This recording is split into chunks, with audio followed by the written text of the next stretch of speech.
नमस्कार दोस्तों, हमारे YouTube पोल स्टार्स क्लासेज में आपका स्वागत है। और आज बेसिक क्लास की कड़ी में आज हमारा तीसरा क्लास होगा, जिसमें आज हम संख्याओं के बारे में जानकारी लेंगे। आइए देखते हैं। पहला संख्या हमारे पास है प्राकृत संख्या, इसे नेचुरल नंबर कहते हैं। प्राकृत संख्या क्या होता है? गिनती की संख्या। और गिनती जब भी होता है वो क्या होता है? कंप्लीट, पूरा होता है गिनती। कभी भी आप शून्य नहीं बोल सकते हैं। अगर कुछ भी होगा तो वो संख्या में होगा, कभी भी जीरो नहीं हो सकता। या कभी भी, यहाँ देखिए हमने लिखा है कि प्राकृत संख्या कभी भी ऋणात्मक, भिन्न में, दशमलव में, रूट में नहीं हो सकता। वो जब भी होता है कंप्लीट, पूरा होता है। तो गिनती की संख्या प्राकृत संख्या होती है। 1, 2, 3 और ये लास्ट कहाँ तक जाएगी इसकी कोई जानकारी नहीं है, हमें इसके बारे में कोई पता नहीं होता।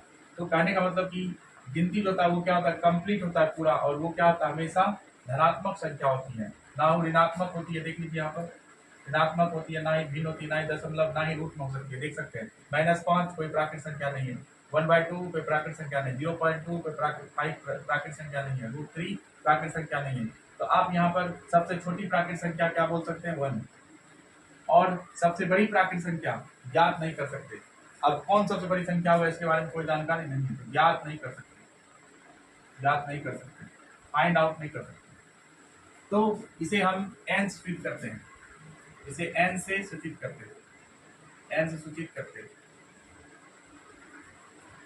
नेक्स्ट टाइम अगर कभी भी आपको एन दिखे तो आप इसका मतलब समझेंगे कि वो प्राकृत संख्या की बात कर रहे हैं। अब देखिए इसी कड़ी में दूसरा संख्या हमारा पूर्ण संख्या, होल नंबर। तो अब देखिए गिनती में पूरा कब होगा? जब वो उसमें जीरो, इसके पूरे फैमिली में, प्राकृत संख्या की फैमिली में क्या मिल जाएगा? जीरो।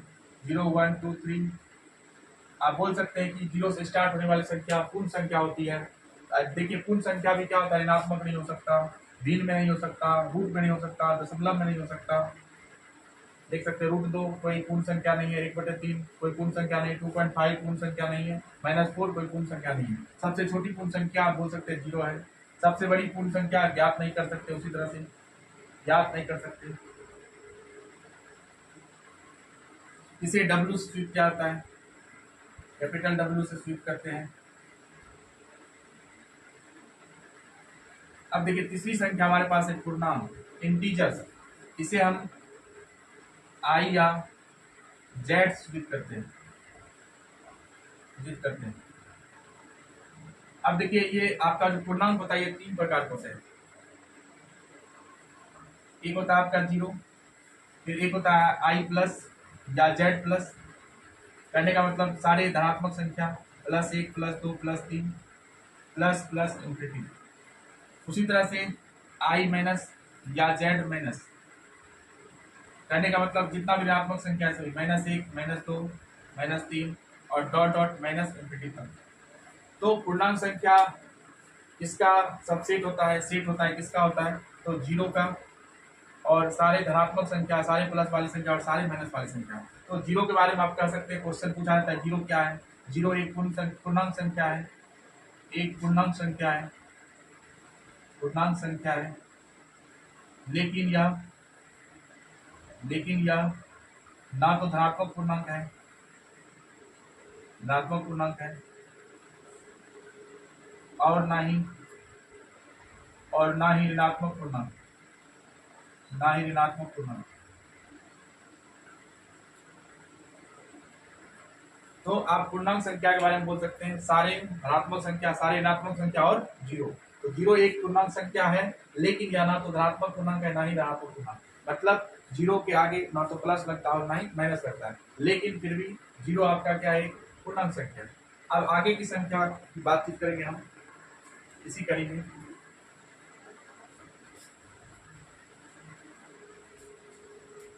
पूर्णांक के बाद हम देखेंगे सम संख्या, इवेन नंबर,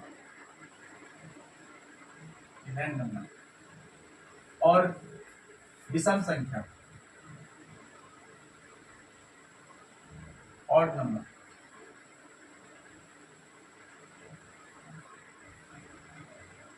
सम संख्या उसे कहते हैं जिसमें 2 से पूरा पूरा भाग लग जाए, जिसमें 2 से पूरा पूरा भाग लग जाए।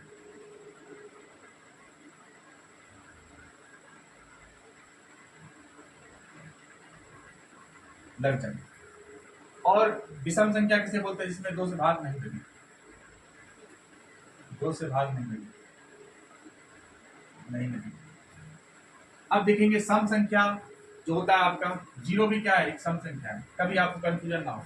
जीरो भी 2 से डिवाइड होता है, तो जीरो भी एक सम संख्या है, 2 भी सम संख्या है, 4 भी, -2 भी सम संख्या है। कई बार आपको कंफ्यूजन होता है क्या माइनस वाली संख्या सम संख्या होगी, जबकि इसका डेफिनेशन क्या है, उसमें 2 से भाग लगे। माइनस वाली संख्या भी 2 से तो डिवाइड हो सकता है, -4 भी, तो जीरो भी है, 2 भी है, 4 भी, -2 -4 भी है, etc। अब देखिए विषम संख्या क्या होगा, 1 2 3 -1 -2 -3, तो इस तरह की संख्या क्या होगी, आपका विषम संख्या होगी। तो कभी भी कंफ्यूजन नहीं होना चाहिए सम और विषम। अब हम देखेंगे सम और विषम का गुण। सम और विषम का गुण, यहां से भी प्रश्न पूछे जाते हैं, देख सकते हैं आप। सम के लिए हम इसे ई से सूचित करेंगे, ई से सूचित, और इसे ओ सूचित करेंगे, ओ से सूचित। अब देखिए यहां पर सम और विषम का गुण, सम और विषम का गुण। अगर आप पहला लेते हैं, अगर 2 सम संख्या को जोड़ेंगे, अब देखिए हमें इसे याद नहीं करना है, इसे एग्जाम्पल के थ्रू समझना है। आप 2 सम संख्या ले लें अपने मन से, 2 और 4, 4 2 6, 6 क्या है सम संख्या, यानी 2 संख्या का जो जोड़ होता है वो क्या होता है, सम संख्या। अब दोनों का अंतर देख लेते हैं, 4 - 2, अगर 2 संख्या को अंतर करेंगे तो क्या आएगा, सम संख्या आएगा।